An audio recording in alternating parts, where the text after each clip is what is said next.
Hello students, welcome to my channel. Today, now we are going to revise the chemistry. Full chemistry we are going to revise. Listen it very carefully. So in the chemistry of your class 10th, we have a different type of chapters. First is related to chemical reactions and equations. Chemical reactions, in which we will discuss the different type of chemical reactions and how to balance this. And in the next chapter, acid, bases and salts. And the third we will discuss regarding the metals and non-metals, then carbon and its compound. These four chapters included in the section chemistry. Now let us start with the first, that is chemical reactions and equations. So basic concepts are there. First of all, chemical reactions. Chemical reaction क्या होती है? Process in which one or more substance react to form a new substance. जब एक या एक से ज़्यादा substance आपस में मिक्स होते हैं, रिएक्ट करते हैं, तो एक नया सब्सटेंस बनता है. जैसे मिल्क है, उसमें अगर हम नींबू डाल दें, लेमन डाल दें, तो वो चेंज हो जाएगा, तो वो न्यू सब्सटेंस की फॉर्म ले लेगा. दूध में थोड़ी सी दही मिला के हम कर्ड मिला के रख दे, तो वो सुबह हमें पूरा बर्तन में कर्ड मिलेगा. That is the reaction and new substance formed. Now chemical reaction को अब रिप्रेजेंट कैसे किया जाए? That is with the help of a chemical equation. तो शॉर्ट हैंड नोटेशन होती है. जैसे सोडियम लिखना है तो उसकी जगह हम Na लिखेंगे, कार्बन लिखना है तो C लिखेंगे. उसे हम कहते हैं short hand notation. Short hand notation जो होती है केमिकल रिएक्शंस की, वो सिंबल की फॉर्म के अंदर हमने लिखनी है. और लेफ्ट साइड पे हम रिएक्टेंट्स लिखते हैं, बीच में एरो आएगा, राइट साइड पे हम प्रोडक्ट्स लिखेंगे. रिएक्टेंट्स मीन जो रिएक्ट हुए और फिर उस पर जो बना, दैट इज कॉल्ड प्रोडक्ट्स. फिर केमिकल रिएक्शन जो है वो बैलेंस होनी चाहिए. यानी कि अगर हमारे पास लेफ्ट साइड पे सोडियम है तो जितने भी हैं वो उतने ही सोडियम होने चाहिए हमारे राइट साइड पे. तो इस चीज़ का हमें ध्यान रखना है, राइट. जैसे हमारे पास सोडियम है तो ये सोडियम है हमारे पास,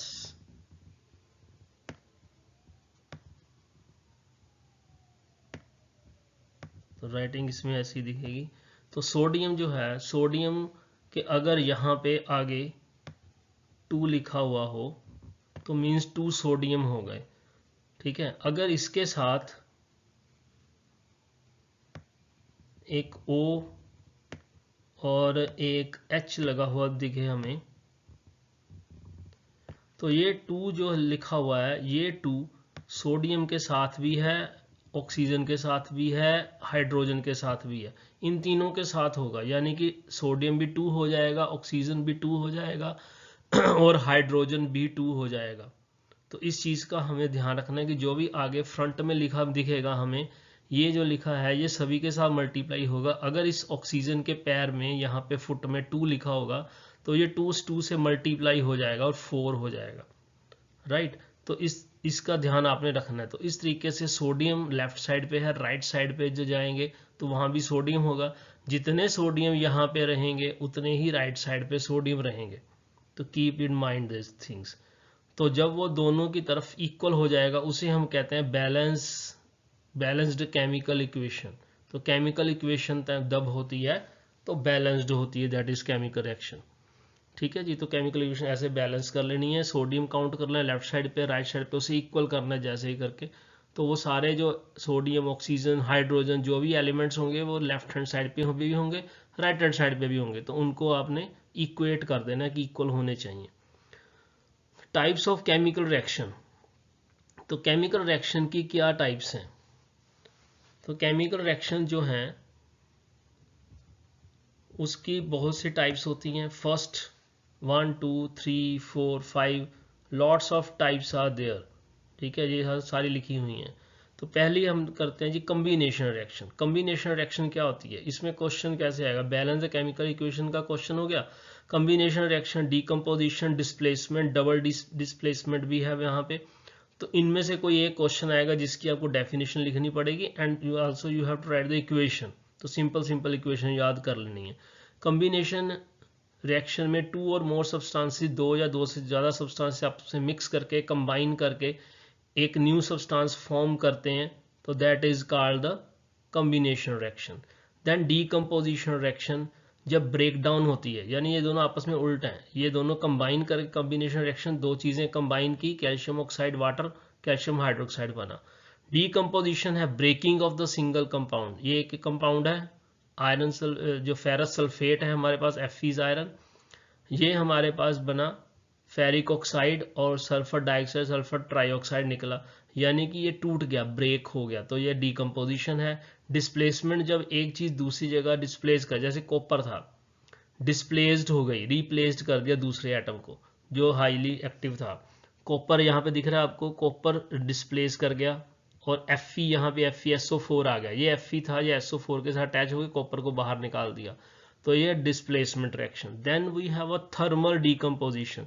थर्मल का मतलब टेम्परेचर, थर्मल हीट, तो इसका मतलब जो रिएक्शन हीट में हो, सब्सटेंस ब्रेक इनटू टू और more but with the help of heat. Electric decomposition में इलेक्ट्रिसिटी आती है, इलेक्ट्रिसिटी की हेल्प से हो रिएक्शन। फोटो डीकम्पोजिशन में सनलाइट की हेल्प से होती है, ठीक है। तो इसमें डिफरेंट टाइप्स ऑफ रिएक्शंस हैं, ये आपने लर्न कर लेनी है। तो इस रिएक्शंस के अकॉर्डिंगली क्या चीज़ बनती है, जैसे सिल्वर क्लोराइड है, वो सिल्वर अलग हो जाएगा, सिल्वर तो क्लोरीन अलग चला जाएगा, तो ये सारी चीज़ें आपने रिवाइज कर लेनी है जितनी भी रिएक्शंस हैं।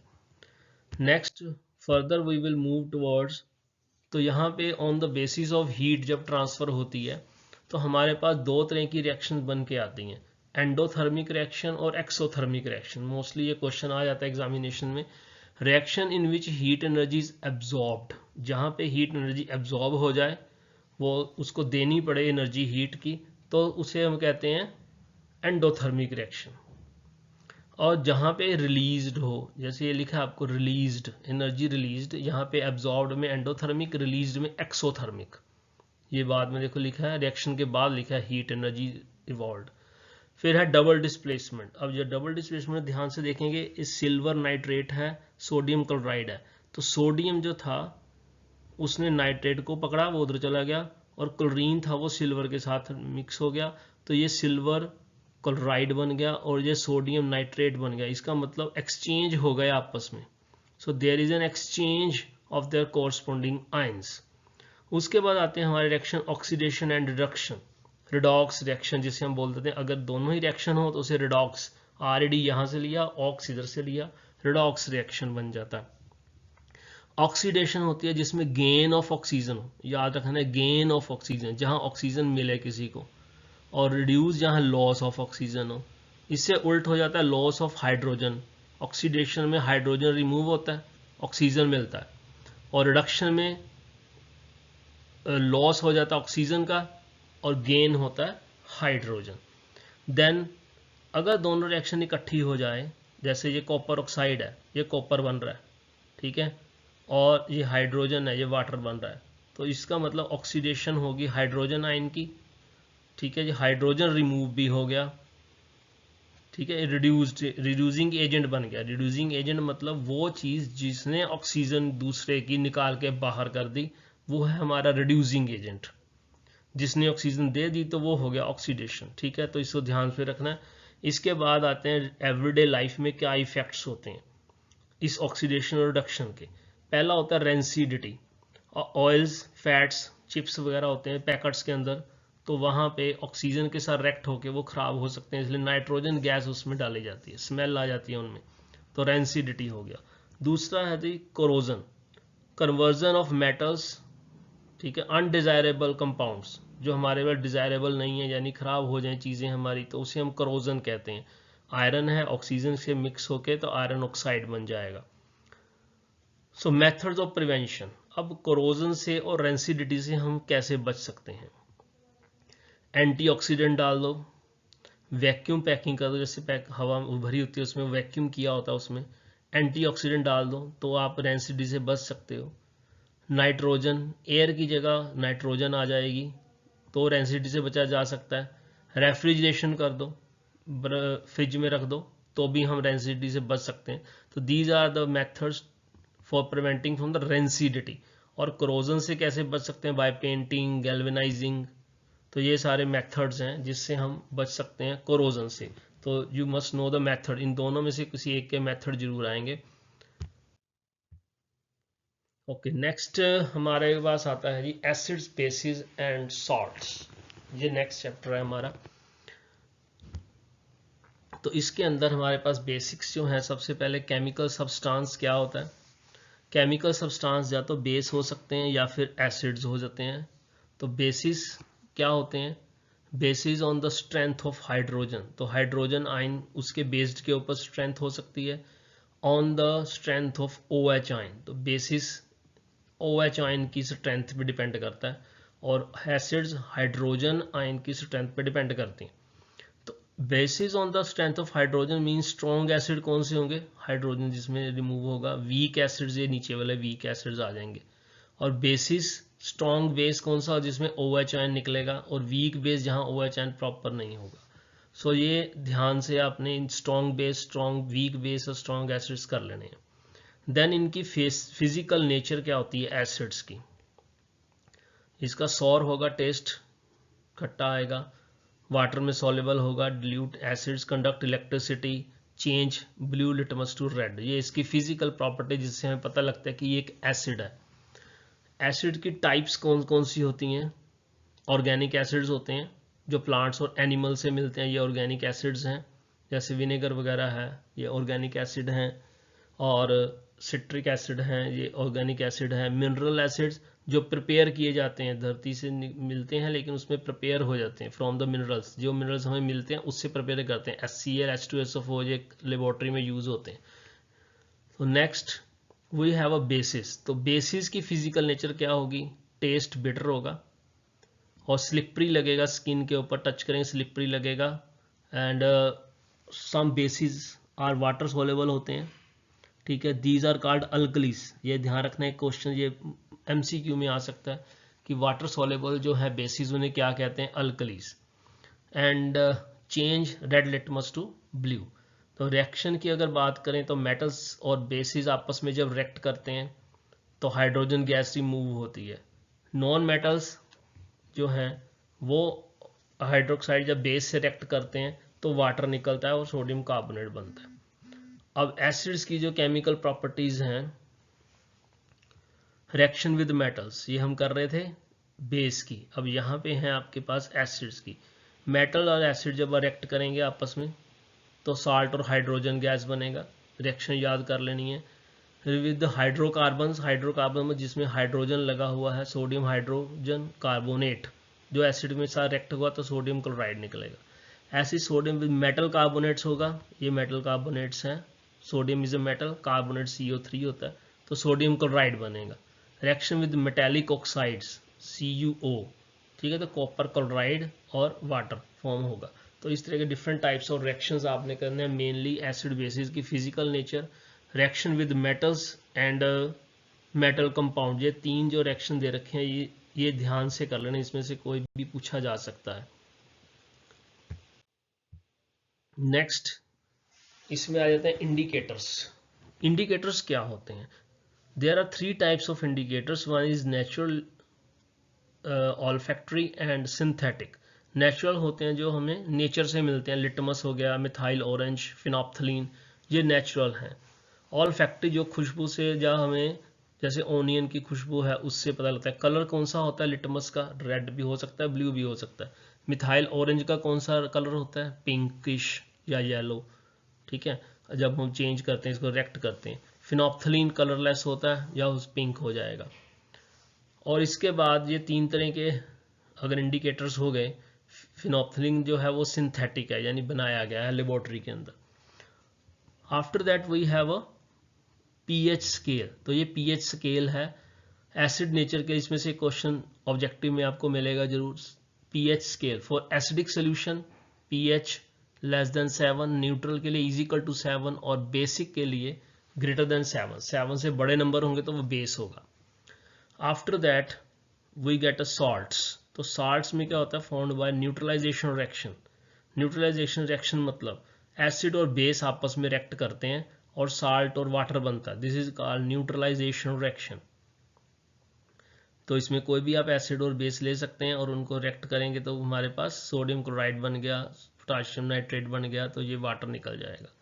अब these are some important compounds are given, ये आपको दे रखे हैं, इसमें से आपको कोई ना कोई जरूर मिलेगा फाइनल एग्जामिनेशन में इस टेबल में से। तो ये टेबल क्या डिटेल जो आपके पास बुक्स में है वो भी पढ़ ली है, अगर नहीं पढ़ी है तो उसे पढ़ के जाना, इसमें से पक्का क्वेश्चन है एक। सोडियम क्लोराइड, तो by combination of the reaction of sodium hydroxide और हाइड्रोक्लोरिक एसिड को जब मिक्स करें तो ये हमारे पास बनता है, ये उसकी रिएक्शन है। इस चार्ट को आप स्क्रीनशॉट लेके इसको पढ़ सकते हैं जाते हुए सुबह मॉर्निंग में भी। New raw material for the making many chemicals, cooking food वगैरह के अंदर इसको यूज़ किया जाता है। नमक है, सोडियम क्लोराइड यूज़ करते हैं। ज़्यादा चांसेस इन दोनों तीनों के होते हैं, कॉस्टिक सोडा भी, washing soda, baking soda, bleaching powder, ये ज़्यादातर आ जाते हैं। तो सोडियम हाइड्रोक्साइड इसे हम कहते हैं कॉस्टिक सोडा, ठीक है। ये इसकी प्रिपरेशन है, ब्राइन सोल्यूशन सोडियम क्लोराइड को बोलते हैं, याद रखना है। इलेक्ट्रिसिटी जब हम पास करते हैं ब्राइन सोल्यूशन में से वाटर के साथ मिक्स करके इसको, तो उससे हमारे पास सोडियम हाइड्रोक्साइड की फॉर्मेशन हो जाती है। डिटर्जेंट्स में, पेपर मेकिंग में, ब्लीच मैन्युफैक्चर में ये यूज़ होता है। बॉक्साइट होता है, ये ओर का नाम है, एल्युमिनियम का ओर है जहाँ से एल्युमिनियम मिलता है हमें। Next is washing soda, sodium carbonate decahydrate, Deka मतलब 10 हाइड्रेट, सोडियम हाइड्रोक्साइड है, ये सोडियम कार्बोनेट है, याद रखना है। तो ये ऐसे बनता है सोडियम कार्बोनेट डेकाहाइड्रेट, ठीक है, इसमें सोडियम कार्बोनेट बन जाएगा। And softening hard water, hard water में क्लोथ सा वॉश करने के लिए, पेपर, पेंट इंडस्ट्रीज, सभी जगह पे यूज़ होगा। Baking soda, sodium hydrogen carbonate, ये इसका फार्मूला है, और ये सोडियम क्लोराइड से बनता है with ammonia and carbon dioxide. ये अमोनिया होता है NH3, कार्बन डाइऑक्साइड CO2, तो इसमें आपको मिक्स करके बन जाता है सोडियम हाइड्रोजन कार्बोनेट। यूज़ कहाँ होता है? बेकिंग पाउडर में, सोडा वाटर में, फायर एक्सटिंग्विशर में, और एंटा एसिड मेडिसिन। एंटा एसिड क्या होती हैं? जैसे कोई जलन होती है तो उसको दूर करने के लिए एंटा एसिड यूज़ किए जाते हैं इनो वगैरह के अंदर। ब्लीचिंग पाउडर, ब्लीचिंग पाउडर का कैल्शियम ऑक्सीक्लोराइड, हाइपोक्लोराइड बोलते थे, तो कैल्शियम ऑक्सी, ऑक्सी में कहाँ से आया? ऑक्सीजन से। By passing the chlorine gas over the slaked line, CaOH2, ये स्लेक्ड लाइन है, इसमें से क्लोरीन गैस पास करें तो बनेगा कैल्शियम हाइपोक्लोराइड या oxychloride. Bleaching of cotton, cotton industries में यूज़ होता है साफ करने में उसमें। Disinfecting the water, oxidizing agent, manufacture chloroform. Last है plaster of Paris, calcium sulphate hemihydrate, hemi का मतलब आधा, हाफ वाटर, जैसे यहाँ डेका था 10, यहाँ हेमी है, ठीक है, हेमीस्फीयर जैसे बोल देते हैं, तो हेमी मतलब हाफ। हीटिंग जिप्सम, जिप्सम ये होता है calcium sulphate, 2 molecules of water, ठीक है। वाटर ऑफ क्रिस्टलाइजेशन कहा जाता है, जितने भी ये हैं, ये सारा है, ये 2H2O लिखा है, इन्हें वाटर ऑफ क्रिस्टलाइजेशन कहते हैं, याद रखना है। फॉर मेकिंग स्टैचूज, मॉडल्स वगैरह बनाने में, डिज़ाइनिंग में, फायर प्रूफ बनाने में चीज़ें, तो फ्रैक्चर बोन्स को सेट करने में प्लास्टर ऑफ पेरिस काम में आता है। तो ये कंपाउंड्स ध्यान से आपने रीड करके जाने, 2 or 3 question must be there from these compounds. Next हम इसमें कुछ पॉइंट्स जो हैं हमें माइंड में रखने हैं, जैसे इंडिकेटर्स क्या होते हैं, ऑल्फैक्टरी इंडिकेटर्स क्या होते हैं, alkalis, the base that dissolve in water, पहले भी आपको बताया कि बेस जो है वाटर में मिक्स हो जाए उसे अल्कली कहते हैं। फिर आपके पास आता है वाटर न्यूट्रल सोल्यूशन की तरह काम करता है, कॉन्सेंट्रेशन हाइड्रोजन और ऑक्सीजन की बराबर होती है। एसिड में कौन बड़ा ज़्यादा होता है? एसिड में हाइड्रोजन की मात्रा ज़्यादा हो जाती है, और एल्कली सोल्यूशन जो होता है तो उसमें OH ग्रेटर मात्रा में हो जाता है। वाटर ऑफ क्रिस्टलाइजेशन अभी बताया आपको, जो वाटर मॉलिक्यूल्स अटैच होते हैं, केमिकल अटैच्ड किए जाते हैं, जैसे 5H2 है, इसे हम वाटर ऑफ क्रिस्टलाइजेशन कहते हैं। एसिड जो है, ये भी क्वेश्चन एक आपके रिमेंबर में है, कुछ जो पॉइंट्स दिए होते हैं कि acid must always be added slowly to water, acid को वाटर में ऐड करना है ना कि वाटर को एसिड में। ये ध्यान रखना है, एसिड जो है पानी पहले होगा ताकि एसिड जाए, पानी के साथ रिएक्ट करे, हीट प्रोड्यूस हो, लेकिन वाटर उसे कंट्रोल कर ले। सो वाटर को अगर आप एसिड में ऐड करोगे तो एकदम से ब्लास्ट हो जाएगा, स्प्लैश आउट हो जाएगा, जो एसिड बाहर आके बर्न कर सकता है। इसलिए ध्यान रखना है, ये क्वेश्चन आ सकता है, why the acid always added to water. ये पीएच स्केल होता है, वो बता दिया आपको, 7 से कम एसिडिक, 7 से ज़्यादा बेसिक, 7 पे न्यूट्रल। और ये फिर स्ट्रॉन्ग बेस, ठीक है जी। और on the other hand salts of a strong acid, weak base, उसकी पीएच लेस देन 7 होगी, और स्ट्रॉन्ग बेस होगा तो उसकी पीएच जो है मोर देन 7 होगी। बेस स्ट्रॉन्ग है तो 7 से ऊपर ही जाना है। So these are the some things, some points are there for acid, bases and salts.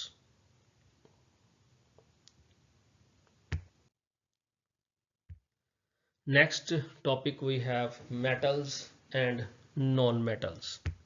तो metals और non-metals के सब बेसिक्स हैं हमारे पास। एलिमेंट्स क्या होते हैं, जो एलिमेंट हम पढ़ते हैं, सोडियम, पोटाशियम, ये सारे जो है एलिमेंट्स हैं। एलिमेंट 3 हिस्सों में बांटे जाते हैं। One is metals, metalloids and non metals. ठीक है जी। मेटल्स जो होते हैं दे आर लॉस इलेक्ट्रॉन्स, ये इलेक्ट्रॉन लूज करते हैं और पॉजिटिव आयन होते हैं, ये याद रखना है। नॉन मेटल क्या होते हैं, गेन करते हैं इलेक्ट्रॉन, इलेक्ट्रॉन के ऊपर चार्ज होता है माइनस, तो गेन कर रहा है इसलिए नेगेटिव हो रहा है।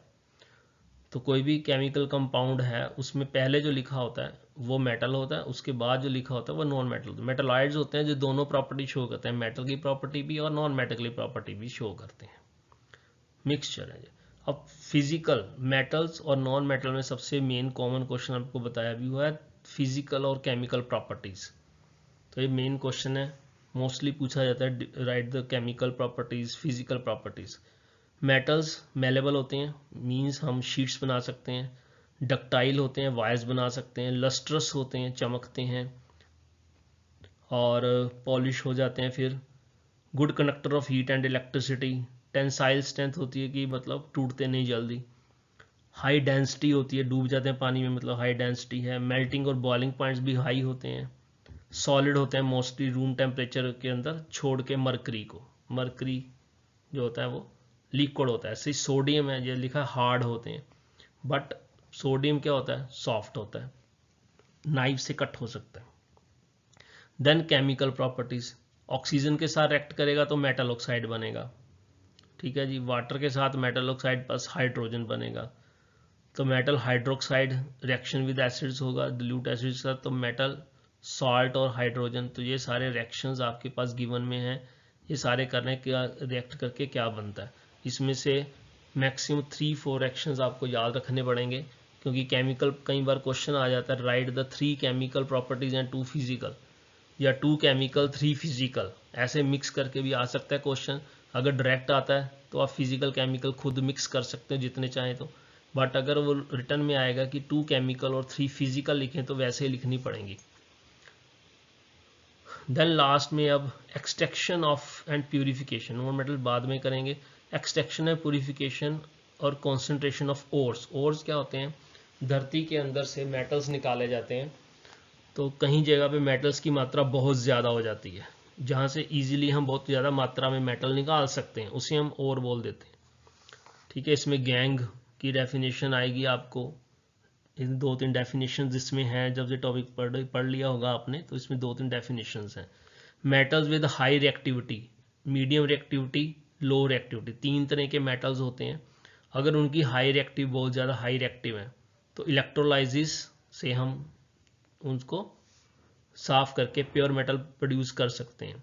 और अगर लो रिएक्टिव है तो उसमें सल्फाइड ओर्स होंगे, तो ये रोस्टिंग, फिर मेटल मिलेगा हमें।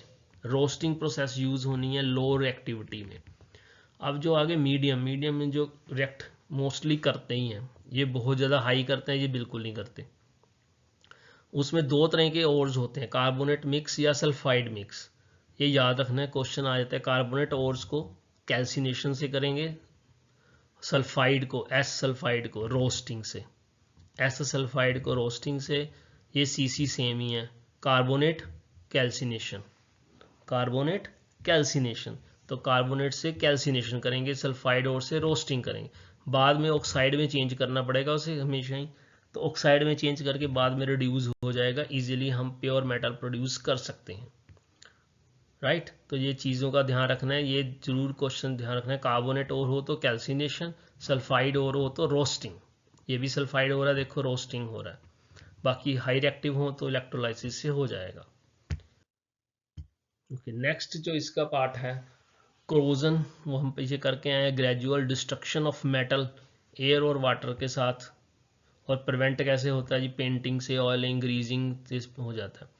फिजिकल प्रॉपर्टीज और केमिकल प्रॉपर्टीज हमें पता होनी चाहिए। All solids are gases except bromine, bromine एक लिक्विड है, बाकी सॉलिड गैसेज है। आर ब्रिटल, ये आ गई एक्सेप्शंस, ठीक है, एक्सेप्शन लिखी हुई है, आर ब्रिटल है। दे ब्रेक डाउन, ठीक है जी। हैमर्ड मतलब इसको शीट्स बनाए जा सकते हैं। मेलेबल हैं, नॉट डक्टाइल हैं। तो उसके बाद आगे नॉन मेटल्स की प्रॉपर्टीज आ रही हैं। Graphite, all are bad conductor except graphite ਨੂੰ ਛੱਡ ਕੇ बाकी सब बैड कंडक्टर है, ये एक्सेप्शंस हैं नॉन मेटल्स में। इलेक्ट्रिसिटी को कंडक्टर हैं इलेक्ट्रिसिटी के, और एक्सेप्ट इसको ही, और हैवी लो मेल्टिंग पॉइंट्स हैं, स्ट्रेंथ कम होती है इनकी, ऑक्सीजन के साथ रिएक्ट करते हैं, ऑक्साइड और बना देते हैं, नॉन मेटेलिक ऑक्साइड बनता है। इसके बाद एक आ जाते हैं जी आयनिक कंपाउंड्स। आयनिक कंपाउंड्स की प्रॉपर्टी है solid and crystal in nature, positive और नेगेटिव आयंस इसके अंदर होते हैं। सॉलेबल इन वाटर, वाटर में सॉलेबल हो जाते हैं लेकिन कैरोसिन पेट्रोल में नहीं होंगे। गुड कंडक्टर्स हैं, मेल्टिंग और बॉइलिंग पॉइंट इनके भी हाई होते हैं। फॉर्मेशन कैसे बनते हैं, कंपाउंड फॉर्म होते हैं गिव एंड टेक से, यानी कि अगर सोडियम है इसके पास एक इलेक्ट्रॉन एक्स्ट्रा है लास्ट 2 8, यानी कि ये बैलेंस्ड है, तो हमारे पास एक 2 होना चाहिए, एक 8 होना चाहिए, फिर 8 होना चाहिए। जो एक्स्ट्रा होंगे वो सारे, अगर यहाँ 8 के नज़दीक नंबर हो 7 6 5 तो हम माइनस में इसको नाम देंगे। जैसे क्लोरीन में देखो क्या है 7, तो इसको माइनस का या माइनस लगा दिया क्योंकि इसे 1 चाहिए तो 8 बनाने के लिए। सोडियम के पास 1 ही है तो इसको 1 रिमूव करना पड़ेगा। जब इलेक्ट्रॉन चले जाते हैं, निकाले जाते हैं बाहर, तो पॉजिटिव साइन आ जाता है क्योंकि इलेक्ट्रॉन होते नेगेटिव हैं। जब एक्सेप्ट करेंगे तो हम नेगेटिव साइन दे देंगे। तो इस तरीके से ये स्ट्रक्चर बन जाएगी। ये स्ट्रक्चर आपने ध्यान से करके जानी है। सोडियम क्लोराइड की 2 स्ट्रक्चर आपकी बुक में दे रखी हैं, वो स्ट्रक्चर भी आपने पढ़नी है। और इसके बाद एक्टिविटी सीरीज है कि कैसे वो रिएक्ट करते हैं आपस में। पोटाशियम सबसे ज़्यादा मोस्ट रिएक्टिव है और नीचे जाते हुए ये लीस्ट रिएक्टिव तक पहुंच जाता है। हाइड्रोजन, कॉपर, मरकरी, गोल्ड हमें पता है ये जल्दी ख़राब नहीं होते। सोडियम, कैल्शियम, मैग्नीशियम ये जल्दी फिनिश हो जाते हैं, जल्दी से रिएक्ट कर जाते हैं फटाफट, तो इसलिए मोस्ट रिएक्टिव में आते हैं। जितना ज़्यादा रिएक्टिव होगा जल्दी कंपाउंड बना लेगा। ठीक है, नेक्स्ट वी हैव, तो पॉइंट्स इसको ध्यान में रखना है, बहुत इंपॉर्टेंट पॉइंट्स देखें वो यहाँ पे। मेटल्स लूज इलेक्ट्रॉन्स, ठीक है, non metals gain electrons. Metals combine with oxygen from basic oxide, और नॉन मेटल जो कंबाइन करते हैं वो एसिडिक ऑक्साइड बनाते हैं और न्यूट्रल ऑक्साइड बनाते हैं। बेसिक ऑक्साइड जब पानी के साथ तो बेसिस, एसिड ऑक्साइड जब वाटर के साथ तो एसिड्स। ऑक्सीडेशन क्या होती है, ठीक है, ये इसके पॉइंट्स हो गए 5 पॉइंट्स, और फिर ये इसके साथ ही इसके नेक्स्ट पॉइंट्स हो गए सारे। वाटर के साथ रिएक्ट होता है तो कैसे चलता है, non metals do not react with water to evolve hydrogen gas, लेकिन जब यहाँ पे होता है तो हाइड्रोजन गैस रिमूव होते हैं। क्वेश्चन कई बार आता है विच गैस रिमूव्ड, ठीक है, तो एसिड को अगर हम मेटल से रिएक्ट करते हैं तो कौन सी गैस निकलेगी, वो यहाँ पे हाइड्रोजन गैस होती है। देखो वाटर से तो हाइड्रोजन गैस निकल रही है, एल्यूमिनियम ऑक्साइड बन रहा है। तो रिडक्शन ऑफ एसिड, पहले ऑक्सीडेशन आपको करवाया था जो उसमें, तो अब यहाँ पे रिडक्शन है। Metals react with HCl HNO4, फिर हाइड्रोजन गैस आ गई। रिएक्शन विद हाइड्रोजन के साथ ही रिएक्ट करवा दें मेटल को तो हाइड्राइड्स बन जाते हैं। ठीक है जी, उसके बाद अलॉयज हैं। अलॉयज कौन कौन से होते हैं, किन चीज़ों को मिक्स करके, इसमें से एक क्वेश्चन आपको मिल सकता है कि आयरन और कार्बन का कौन सा अलॉय, स्टील में कौन सी चीज़ें मिक्स होती हैं, जो स्टील हम यूज़ करते हैं आयरन और कार्बन उसमें मिक्स होता है ताकि वो हार्ड हो सके, टफ हो सके, स्ट्रॉन्ग हो सके। कंस्ट्रक्शन में भी यूज़ कर लेते हैं, शिप्स वगैरह में भी। स्टेनलेस स्टील होता है, एक सिंपल स्टील होता है, एक स्टेनलेस स्टील होता है, बर्तन बनते हैं जिसके, उनमें आयरन के साथ साथ निकल और क्रोमियम डाला जाता है। इनको रस्टिंग नहीं होती, ठीक है। सर्जिकल इंस्ट्रूमेंट में भी ये यूज़ हो जाते हैं, डॉक्टर यूज़ करते हैं इसे कटलरी और यूटेंसिल्स में। अलॉयज कॉपर के ये आयरन के थे, ये कॉपर के। आगे ब्रास और ब्रोंज मेडल जो मिलते हैं या ब्रास के बर्तन होते हैं, तो इसमें कॉपर के साथ कौन होता है, जिंक होता है ब्रास में। और ब्रोंज में क्या होगा, टिन, ठीक है। ये मेलेबल हैं, स्ट्रॉन्ग हैं, हाई रेजिस्टेंस हैं, और इनको स्क्रूज नट्स वगैरह बनते हैं, और इससे स्टैचूज मेडल्स, ठीक है, शिप्स वगैरह के बनते हैं। और लास्ट में आ गया सोल्डर क्या होता है, इनको जोड़ने के लिए चीज़ों को, वेल्डिंग पर्पसेस के लिए सोल्डर यूज होता है, उसमें लेड और टिन होता है, ठीक है जी। तो ये थे आपके मेटल्स एंड नॉन मेटल्स के बारे में डिटेल थोड़ी सी, और इसको डिटेल स्टडी आपने कर ली होगी। और नेक्स्ट हमारे पास आता है, ये हमारे पास the last I think, carbon and its compounds. तो कार्बन एंड कंपाउंड के अंदर जो बेसिक कॉन्सेप्ट्स हैं, तो कार्बन जो है वो वर्सटाइल नेचर है इसकी, कार्बन की ये ध्यान रखना है। कार्बन के एटॉमिक नंबर 6 होता है, तो इसके एटॉमिक जो कॉन्फ़िगरेशन है वो 2 और 4 बनेंगी। तो 4 मतलब ये लूज भी कर सकता है, गेन भी कर सकता है, डबल काम करता है सिर्फ कार्बन। तो covalent bond by sharing of electron, share करता है इलेक्ट्रॉन्स, रिमूव नहीं करता, क्योंकि रिमूव करने मुश्किल है, एक्सेप्ट करने भी मुश्किल है, तो ये शेयर करता है, ठीक है जी। ना ये रिमूव कर सकता है 4, तो बहुत ज़्यादा एनर्जी चाहिए होगी, और जब गेन करेगा तो इतनी सारी इलेक्ट्रॉन्स गेन कैसे कर सकेगा, तो वो अनस्टेबल हो जाएगा, तो इसलिए शेयर करता है ये इलेक्ट्रॉन्स को, याद रखना, कार्बन शेयर करता है, ठीक है। सोडियम जो है वो रिमूव कर सकता है, उसके बाद एक ही है छोड़ देगा, लेकिन ये 4 करने मुश्किल है। कोवलेंट कंपाउंड बनते हैं, लो मेल्टिंग पॉइंट्स होते हैं, and poor conductor of electricity होते हैं। ये क्वेश्चन जो है आपका पक्का ये आएगा question, versatile nature of carbon. Catenation, tetravalency, 2 properties हैं इसकी। सेल्फ लिंकिंग प्रॉपर्टी, यानी कि कार्बन के साथ अटैच हो जाता है, इतनी ज़्यादा रिंग्स जो बड़ी बड़ी चेन्स बना लेता है, रिंग्स बना लेता है, तो इसलिए इसकी वर्सटाइल नेचर है। कैटिनेशन इस प्रॉपर्टी को कहते हैं, जो कार्बन आपस में मिलकर एक चेन्स बना रहा है, रिंग्स बना रहा है, उसे हम कहते हैं कैटिनेशन। उसके बाद है टेट्रावेलेंसी। टेट्रा का मतलब होता है 4, वेलेंसी इसकी 4 होने के कारण it is capable of making bonds with 4 other atoms, 4 और अपने साथ जोड़ सकता है, क्योंकि ये शेयर कर सकता है 4 इलेक्ट्रॉन अपने। तो इसलिए ये 2 प्रॉपर्टीज के कारण कार्बन के कंपाउंड, हमें हर एक चीज़ में कार्बन मिलता है। पेन, पेंसिल, जो भी हम बेंचेस यूज़ करते हैं, हर जगह पे कार्बन, हमारे अंदर भी कार्बन डाइऑक्साइड, तो उसमें कार्बन ही है। अब इसके जो बॉन्ड्स कैसे बनते हैं जी, सबसे पहले होता है सिंगल बॉन्ड होता है, एक डबल बॉन्ड होता है, एक ट्रिपल बॉन्ड होता है। 3 तरह के बॉन्ड होते हैं। सिंगल बॉन्ड होता है जब 1 इलेक्ट्रॉन ही शेयर हो, डबल होता है जब 2 इलेक्ट्रॉन शेयर हो, ट्रिपल होता है जब 3 इलेक्ट्रॉन शेयर होते हैं, ठीक है जी। इसके बाद कार्बन कंपाउंड्स 2 हिस्सों में बांटे जाते हैं, सैचुरेटेड और अनसैचुरेटेड। सैचुरेटेड का मतलब होता है carbon compounds having only single bond, जिनके पास एक ही बॉन्ड है, carbon atoms and called saturated carbon. और अनसैचुरेटेड कार्बन्स के अंदर क्या है, having the double bond, 2 bond, triple bond होता है। ये सारे जो डबल ट्रिपल बॉन्ड वाले ये थे दोनों, ये सारे जाएंगे अनसैचुरेटेड कार्बन कंपाउंड्स में। और सैचुरेटेड कंपाउंड्स में क्या होगा, सिंगल बॉन्ड वाले।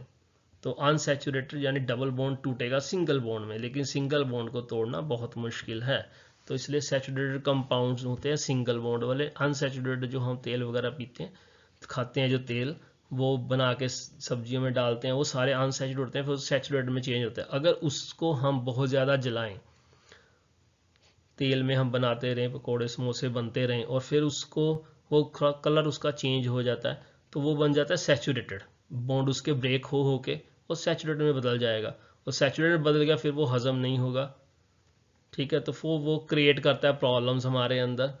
वैसे समोसे पकौड़ों में प्रॉब्लम नहीं है, बट इसमें प्रॉब्लम है सैचुरेटेड ऑयल में, कि ऑयल प्रॉब्लम क्रिएट करता है। जो कार्बन कंपाउंड्स हैं वो 3 ब्रांचेस बन जाती हैं, जिसे कहते हैं हम स्ट्रेट चेन, सीधी चल रही है लाइन में सीधी। ब्रांच, इसमें ब्रांच बनी हुई है, देखो प्लांट्स की तरह ब्रांच बनी हुई है। क्लोज मतलब रिंग टाइप, ऐसे गोल जुड़ी होती है, तो रिंग, जब कार्बन ऐसे रिंग की फॉर्म बना था उसे हम क्लोज रिंग चेन कहते हैं। अब इस कार्बन के साथ कुछ ग्रुप्स जुड़ते हैं, उन ग्रुप्स को कहते हैं फंक्शनल ग्रुप।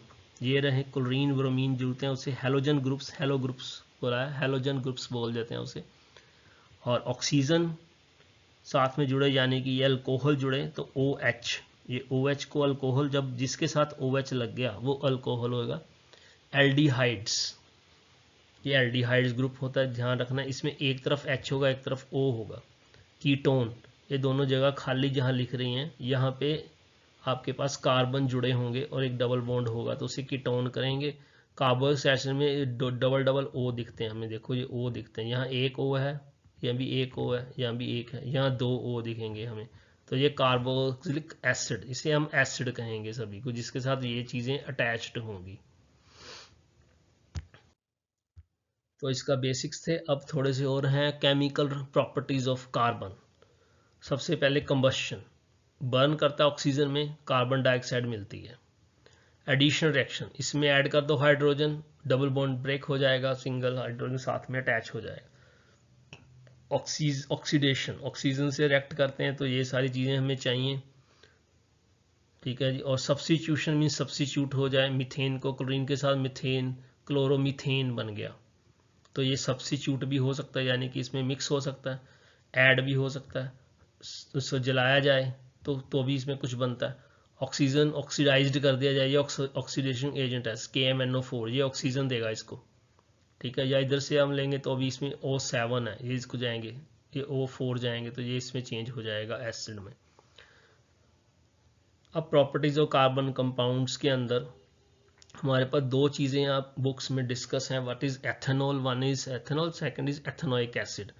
एथेनॉल क्या जो रिएक्शन है इसका सोडियम का, ये एथेनॉल का फार्मूला है CH3CH2OH, ठीक है जी, OH साथ में लगा। एथेनॉल, नॉल का मतलब हो गया अल्कोहल।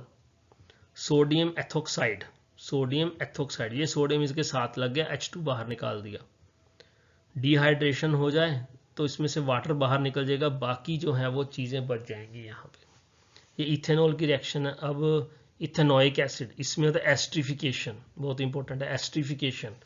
तो इथेनॉल और इथेनोइक एसिड को रिएक्ट करते हैं तो इथाइल इथोनेट बनता है, एस्टर, जो खुशबू में आता है सेंट वगैरह के अंदर जो खुशबू वगैरह होती है सारी वो एस्टर से होती है। एस्टर से फिर सोडियम एसीटेट और अल्कोहल बनाए जा सकते हैं। तो these are some reactions of ethanoic acid, ये आप ध्यान रखें, इसके यूजेस कहीं हो तो वो भी पढ़ लेने हैं। Some important points to remember. First is homologous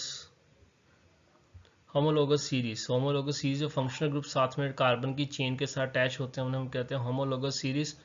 the general formula for alkenes, alkenes का जो फार्मूला है वो आपने ध्यान में रखना है, CnH2n+2, ठीक है। +2 जो होगा वो एल्केन के लिए होगा, एल्कीन आएगा तो 2 खत्म हो जाएगा, +2, और एल्काइन आएगा तो -2 हो जाएगा। तो you have to keep in mind these things. Naming कैसे करनी है, पहले आइडेंटिफाई करना है आपने कार्बन एटम्स को, कि कार्बन एटम्स के हैं जो वो कंपाउंड्स में कितने कार्बन एटम्स हैं उसकी काउंटिंग करनी है। फंक्शनल ग्रुप कौन सा है, ठीक है जी, क्लोरो जैसे लगता है क्लोरो ब्रोमो, अल्कोहल का OL लगता है, एसिड का एसिड साथ में एसिड अटैच होता है। फंक्शनल ग्रुप लगा दिया, फिक्स लगेगा, जब प्रीफिक्स लगेगा कैसे लगेगा, और उसमें जो है उसकी ई हमने जैसे डिलीट करनी होती है उसकी जगह नाम उसका लग जाता है, जैसे इथेन बना तो OL अल्कोहल लगेगा तो इथेनॉल बन जाएगा। In the same way carbon chain saturated है या अनसैचुरेटेड, यानी कि डबल बॉन्ड है सिंगल बॉन्ड है, सिंगल बॉन्ड है तो एन, एल्केन, मीथेन, ब्रोमीन सारा, सॉरी, देन इथीन, इथाइन, ये डबल बॉन्ड ट्रिपल बॉन्ड के लिए। आइसोमेरिज्म जो स्ट्रक्चर जिनका अलग हो लेकिन चीज़ सेम ही है, स्ट्रक्चर का फर्क पड़ गया। एलोट्रोपी होती है जिसमें एलिमेंट्स जो हैं 2 और मोर, 2 या 2 से ज़्यादा फॉर्म्स के अंदर मिलते हैं हमें, लेकिन जैसे कार्बन है वो डायमंड और ग्रेफाइट में भी मिलते हैं, बस सिर्फ फ़र्क क्या है, कार्बन की अरेंजमेंट का फ़र्क है। उसके बाद सॉप्स एंड डिटर्जेंट, दो चीज़ें, सॉप्स जो सॉप्स हैं वो नॉर्मल वाटर में यूज़ होता है, डिटर्जेंट हार्ड वाटर में, क्योंकि हार्ड वाटर में कैल्शियम और मैग्नीशियम के आयंस होते हैं, याद रखना है ये। डिटर्जेंट यूज़ होता है हार्ड वाटर में, क्योंकि हार्ड वाटर में कैल्शियम और मैग्नीशियम के आयंस होते हैं। और सोप वाटर, जब सोप के दो एंड्स होते हैं, one is called carboxylic acid, sodium और पोटाशियम के साल्ट, और दूसरा होता है कार्बन चेन। जो कार्बन चेन है वो ऑयल में मिक्स होती है, और कार्बोक्सिलिक एसिड जो है वो आपकी वाटर में मिक्स होगी, यानी इसे हाइड्रोफोबिक और हाइड्रोफिलिक यहाँ पे कहेंगे। फोबिक पानी से डरने वाला, वो ऑयल्स में जाएगा, हाइड्रोफिलिक वो इधर जाएगा। जब इसकी इमल्शन बन जाएगी तो उसे मिजल्स कहा जाता है। ठीक है, ऑयल ड्रॉपलेट्स होंगे, फिर पानी हम उसके ऊपर फेंकेंगे तो वो साफ हो जाएगा। Measles helps in dissolving the dirt, dirt को मिजल्स डिजोल्व कर लेते हैं, पानी वॉश करेंगे क्लॉथ को पानी के साथ तो साफ हो जाएगा। अगर ना हो तो हम डिटर्जेंट यूज़ करते हैं, क्योंकि कैल्शियम और मैग्नीशियम साल्ट्स होते हैं। So these are the things for carbon and its compounds. So revise it thoroughly, और इसमें छोटे छोटे जो डेफिनेशंस हैं वो उनको ध्यान से माइंड में रखें, so that you can perform better. Thank you.